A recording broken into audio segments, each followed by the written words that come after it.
brauchen keiner, der uns sagt, immer was zu loben für dich. Wir brauchen keiner, der nicht so weit, der ist besser, alle dich.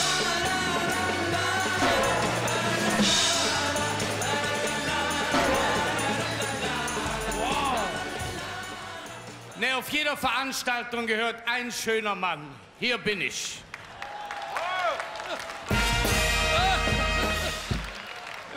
Ich sag immer, ein Bier, 2 Schnaps, hast du 0,5, eine Frau, 2 Kinder, hat man 0, nix.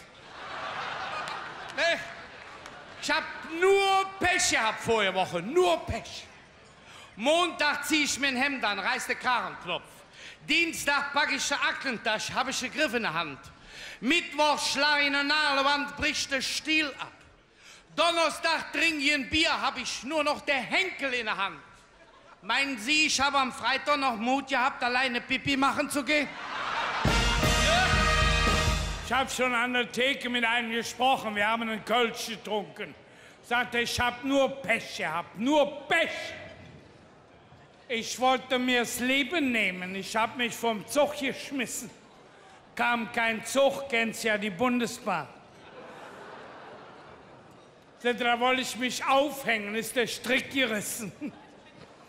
Und dann habe ich mir Gift ins Bier getan und jetzt trinkst du das. Nur Pech, ne? Aber eins weiß ich, wenn das so weitergeht, kann man sich beerdigen lassen, ne? Ich meine, die NASA in Amerika, die bieten jetzt an, du kannst dich mit der Rakete nach oben schießen lassen, für viel Geld, auf den Mond, für viel Geld, kannst du dich auf den Mond für viel Geld beerdigen lassen.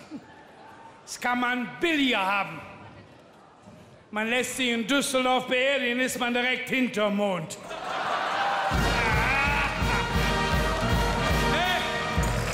Es war los, aber bei uns zu Hause auch.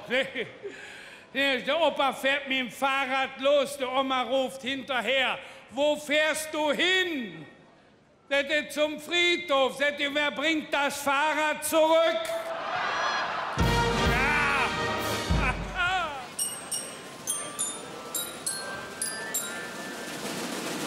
Wir brauchen auch Optimisten und keine Pessimisten. Es gibt zwar Optimisten, die sagen, Ende 1996 gehen wir alle betteln, aber die Pessimisten sagen, bei wem?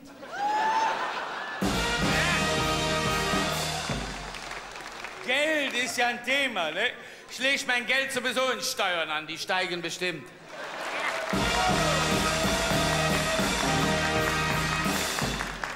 Es gibt doch so viele Reizwörter, ne? Telekom. Die Post wird sowieso von der Kirche übernommen. Stand schon in der Bibel, jeder hat sein Päckchen selbst zu tragen. Man muss sparsam sein. Ich habe schon Weihnachten vorgesorgt. Ich habe meiner Frau Weihnachten einen Gummihammer geschenkt. Konnte sie sich die Geschenke aus dem Kopf schlagen.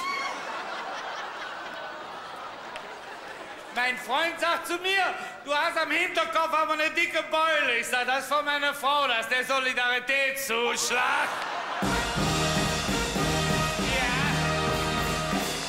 Einzigste, was ich mir erlaubt habe, war eine Kehltour nach Mallorca. Ballermann 6.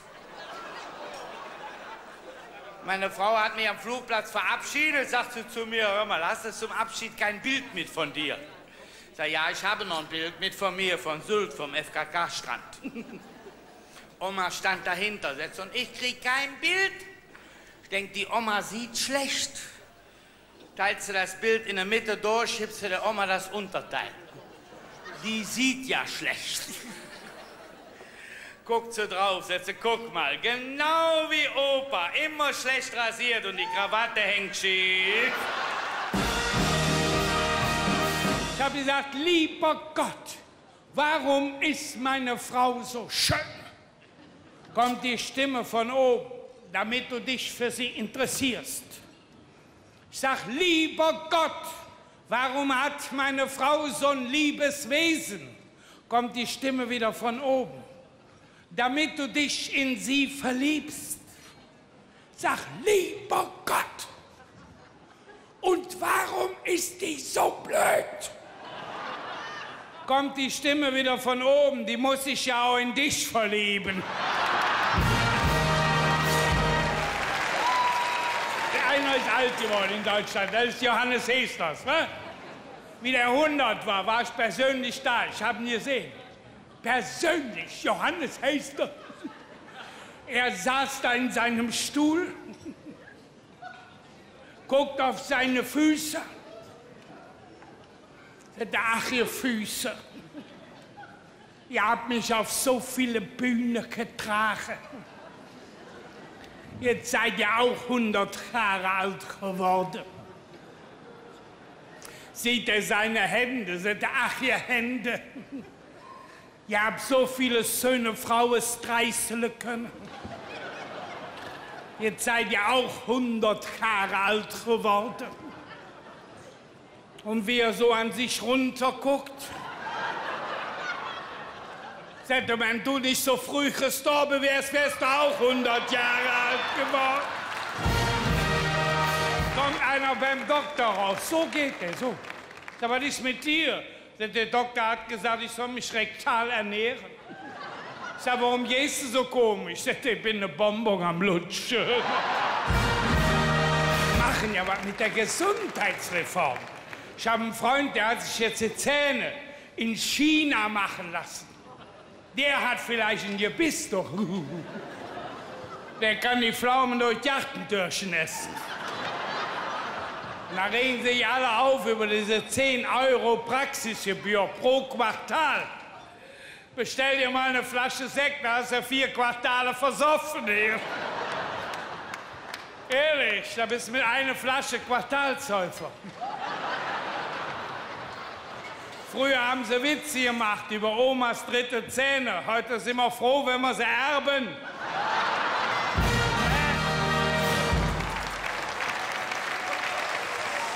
Die machen Gesetze in Berlin da. Haben Sie gesehen, wie dem Schröder vor 3 Wochen die Minister abgehauen sind?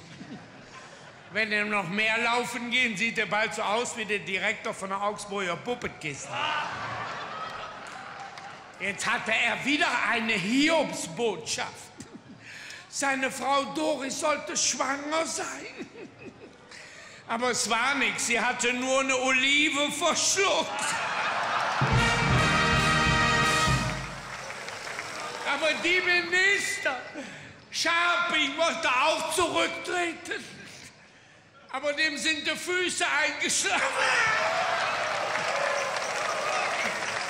Der Scharping, der hat ja auch Probleme, nicht? Mit der Bundeswehr, die brauchen Geld, die Bundeswehr. Die müssen jetzt tatsächlich die Panzer an die Polizei vermieten. An die Polizei. Können Sie sich das vorstellen? Sie fahren heute Abend nach Hause, kommt die Polizei und sagt, blasen Sie mal in dieses Rohr.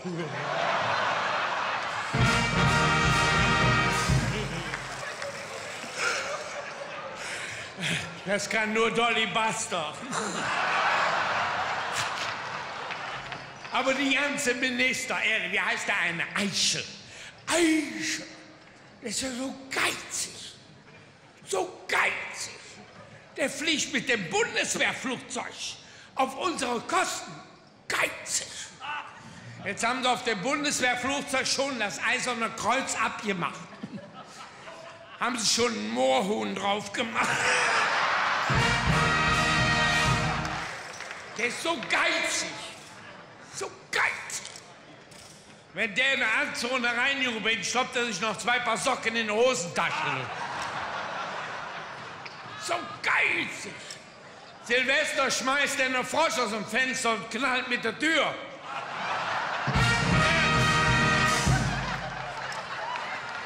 Der stellt sich mit einer Kerze vorm Spiegel und feiert der 2. Advent.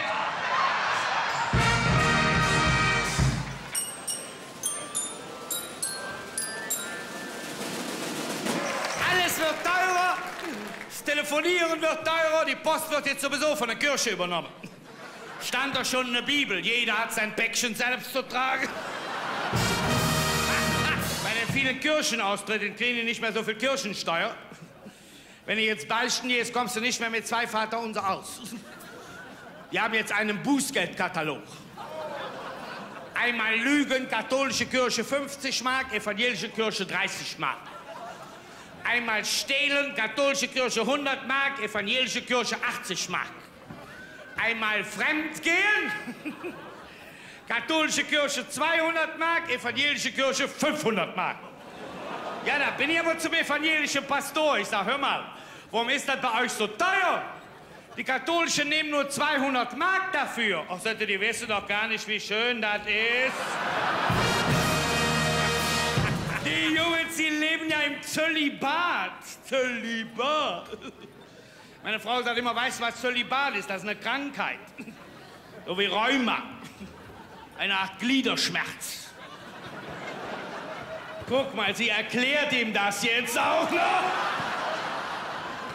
Alle, die in der Öffentlichkeit stehen, die werden doch jetzt heimlich fotografiert. Ne? Haben Sie gesehen? Prinzessin Diana haben sie heimlich fotografiert.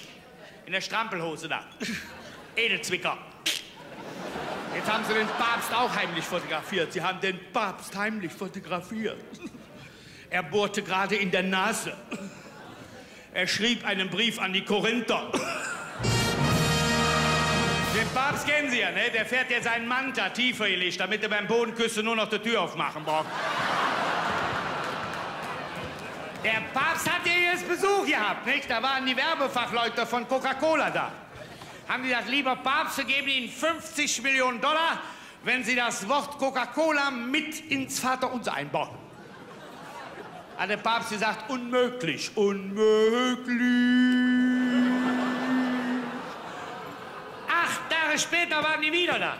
Haben sie gesagt, lieber Papst, wir geben Ihnen 100 Millionen $, wenn Sie das Wort Coca-Cola mit ins Vaterunser einbauen. Da ist er nervös geworden, unser Papst. Hat er seinen Sekretär gerufen, hat gesagt, hör mal, Jakob, was haben wir eigentlich damals von den Bäckern bekommen für unser tägliches Brot?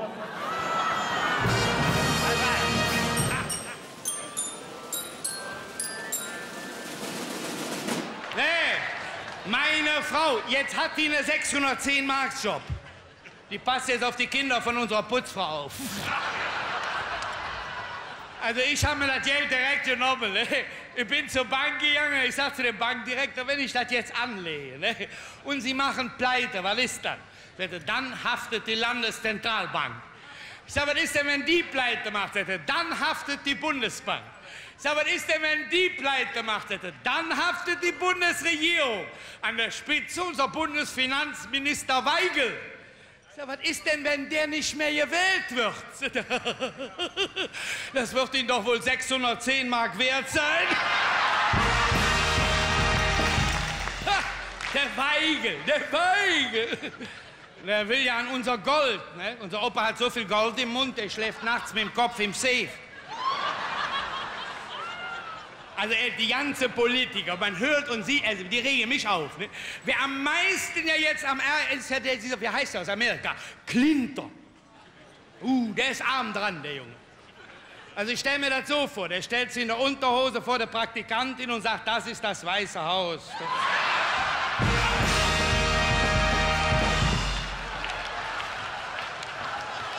Ja, da war der Krisenstab noch drin. Ich habe mal hier in Köln eine Taxifahrt gemacht, da habe ich noch einen mitgenommen, einen Amerikaner.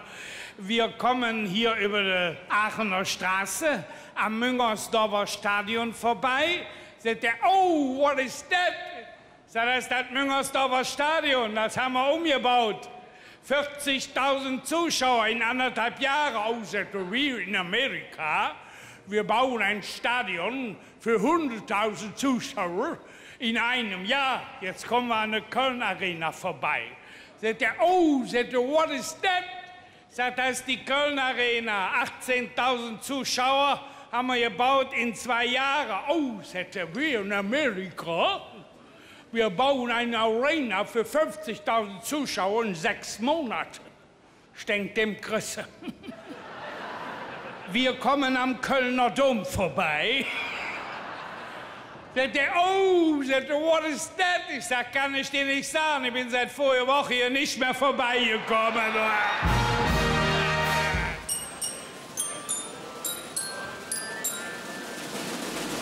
Hier, Angela Merkel, die kennen Sie doch, die Sophia Loren für Arme. Unser sprechender Hosenanzug. Die immer so guckt wie eine Bernardiner, dem sie das Schnapsdönchen geklaut hat. Und jetzt mussten sie sich trennen von diesem einen da, der lange mit der Pläte da. Ja, Laurenz Meyer.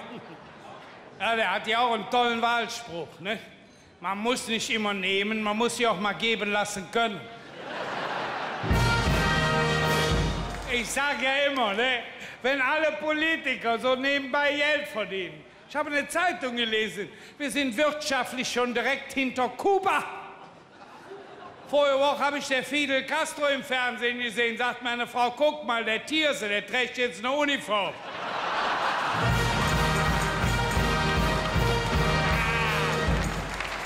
Und dann der Schröder, den kennen Sie doch, ne? Der größte Liebhaber Deutschlands. Unter dem stöhnen Millionen. Hey, wenn ich das höre, die CDU sagt, die SPD hat keine Ahnung. Die SPD sagt, die CDU hat keine Ahnung. Und das Schöne daran, die haben beide recht. Ehrlich, wenn ich das schon höre, was haben die uns alles erzählt, ne? Mit Schröder auf der Überholspur in die Zukunft. Von der Geisterfahrer hat keiner was gesagt. Was haben wir jetzt davon? Alle müssen wir sparen. Sparen, sparen. Wissen wir, wer am meisten gespart hat? Herr Lagerfeld. Haben Sie den mal gesehen? Nur noch Haut, Kultur und Knochen. Überall wird gespart. So ja in England, englische Königsfamilie. Im Buckingham-Palast. Lisbeths Backstube. Haben Sie gesehen, der Prinz Charles, der ist 54 Jahre alt geworden. Camilla hat ihm einen Kuchen gebacken. Mit 54 Kerzen drauf. Die hat der Charles alle mit Ohren ausgeschlackert. Da. Herr Prinz Charles, immer wenn die Queen hustet, läuft er raus und probiert die Krone auf. Wissen Sie, warum der Charles so hässlich ist? Wie der noch Frosch war.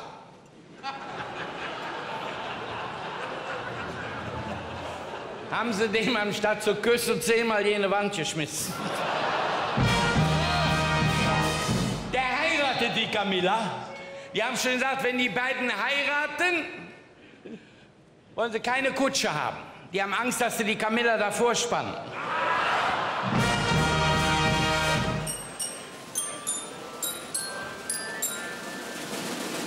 Ist man lange verheiratet, ist man 10 Jahre verheiratet, geht man mit der Frau weg, sagt die Frau, darf ich Ihnen meinen Mann vorstellen? Ist man 20 Jahre verheiratet, sagt sie, stellen Sie sich mal vor, das ist mein Mann. Ist man 30 Jahre verheiratet, sagt er, ist mein Mann, stellen Sie sich mal davor.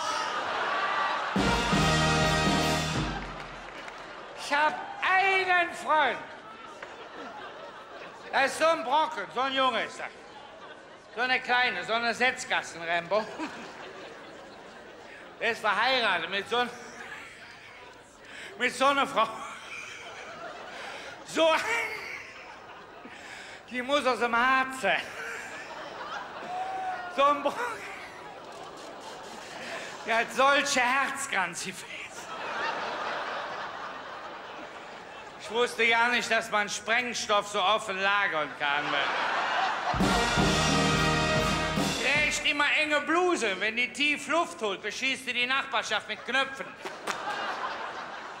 Die hat eine Figur. Er hat sie mir mal beschrieben.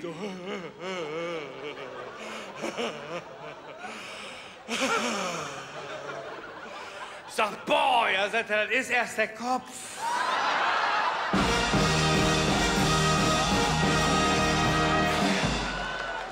Abnehmen ist auch so ein Problem gewesen.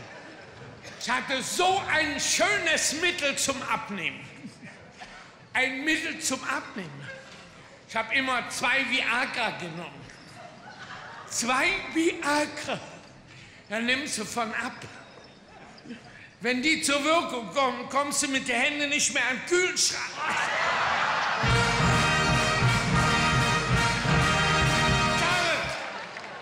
Die haben Mittel, die Pharmazie. Ich war beim Doktor, ich sage, Herr Doktor, ich höre schlecht.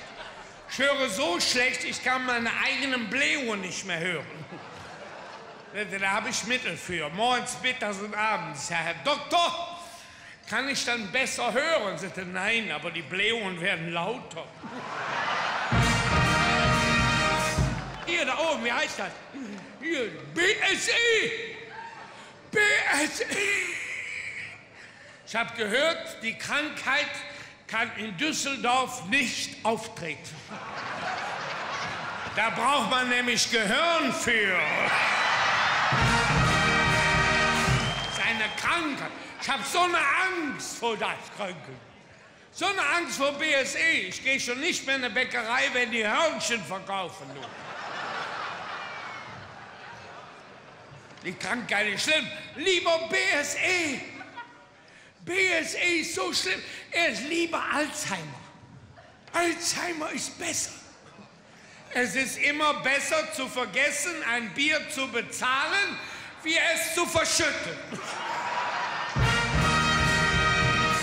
Ich habe 3 Omas getroffen, die schöner wie die erste sagte, ich bin jetzt 82. Ich bin so vergesslich. Wenn ich nach Hause komme, weiß ich nicht, habe ich den Hut aufgehängt oder habe ich ihn runtergenommen? Die zweite, ich bin jetzt 85. Ich bin auch so vergesslich. Wenn ich in den Keller gehe, weiß ich nicht, habe ich die Kartoffel geholt oder muss ich sie noch bringen? Die dritte, ich bin jetzt 92. Ich bin überhaupt nicht vergesslich. Toi, toi, toi. Agnes, guck mal nach, wer da geklopft hat. Aber man kann ja jetzt in Deutschland Gehirnzellen transplantieren. Ja, ich war hier in Köln in der Uniklinik, habe ich gefragt bei der Bergdoktor, was kostet das? Sagte, pass auf, 10 Gehirnzellen von einem aus dem Fürgebirg kosten 200 Mark. 10 Gehirnzellen von einem aus Köln kosten 500 Mark. Und 10 Gehirnzellen von einem aus Düsseldorf kosten 1000 Mark. Ich sag, warum sind denn die von den Düsseldorfern so teuer? Ich sagte, was meinen Sie, wie viel Düsseldorfer wir brauchen, bis dass wir 10 Gehirnzellen...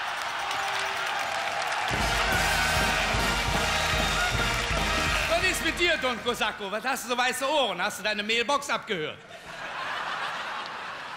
Nee, da treffen sich 3. Der eine, der war aus dem Ruhrgebiet, der andere, der war aus Düsseldorf. Der dritte, der war aus Köln. Kommt der Ober, sagt er zu dem Ersten, na, was trinken Sie? Sagt er, aus dem Ruhrgebiet, da bekomme ich einen Pilz, wa? Sagt er, aus Düsseldorf, da bekomme ich einen Alt, ne? Sagt der Kölner, da bekomme ich eine Cola. Sagt der Ober, warum trinken Sie denn kein Kölsch? Na, sagt er, wenn die anderen kein Bier trinken.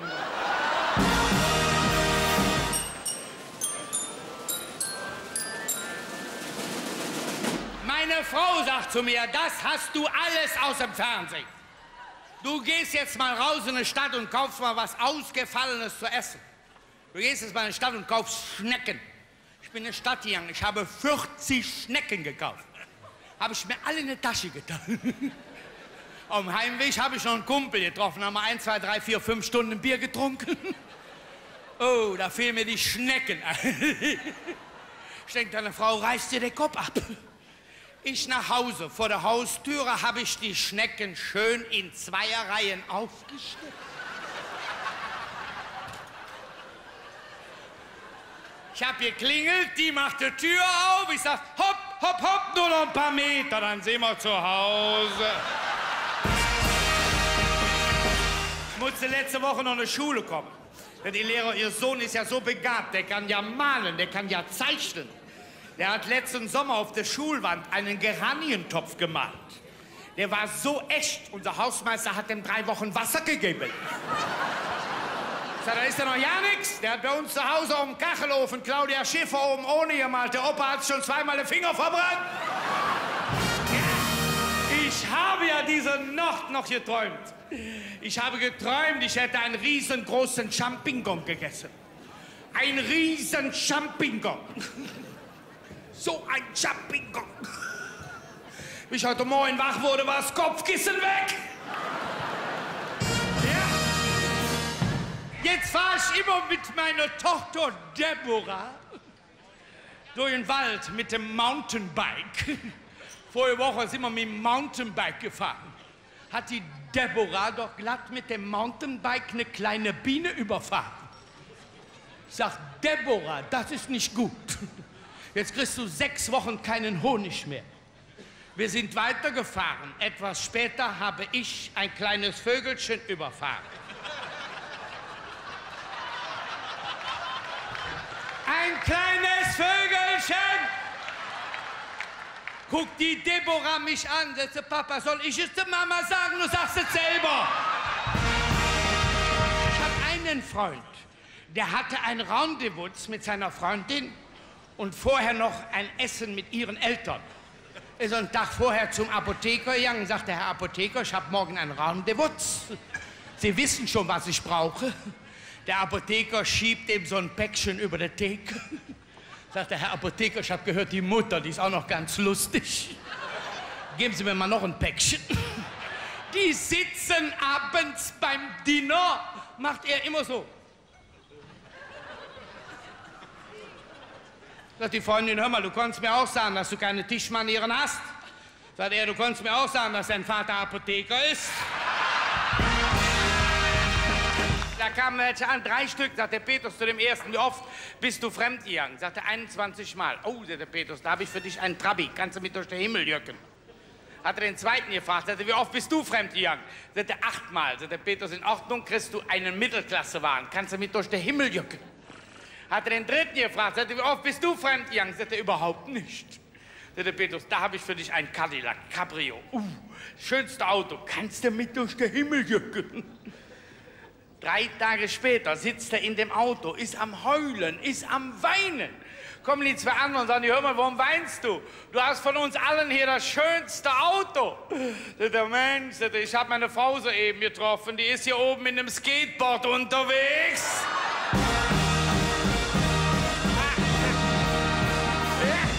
Meine Frau, ich habe meine Familie vergrößert. Meine Frau hat Zwillinge bekommen. Ich habe sie vorgestern im Krankenhaus besucht. Sie hatte die beiden Bengel im Arm. Ich war nervös.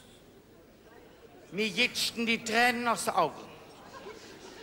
Ich sag, Frau, ich habe es nicht gewollt. Setze, beruhig dich, du hast es doch nicht getan. Ja. Meine Frau sagt doch glatt diese Tage zu mir, hör mal, die sexuellen Erwartungen hast du bei mir aber nicht erfüllt. Ich sag, Moment. Als ich dir vor der Ehe versprochen habe, dass ich diese Lücke in deinem Leben schließen werde, habe ich nicht gewusst, wie groß sie ist.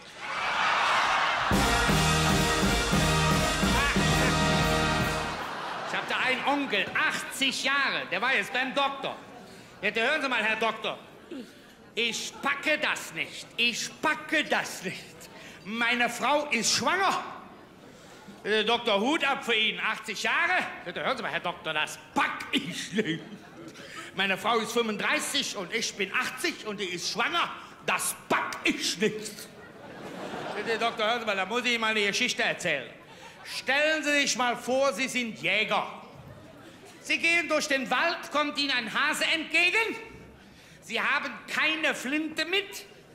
Sie nehmen Ihren Spazierstock, legen an, sagen Ping und der Hase fällt tot um. Hören Sie mal, Doktor, jetzt wollen Sie mich wohl am Arm nehmen, wa? Da muss doch wohl ein anderer geschossen haben, sagt der Doktor. Sehen Sie, jetzt packen Sie es doch.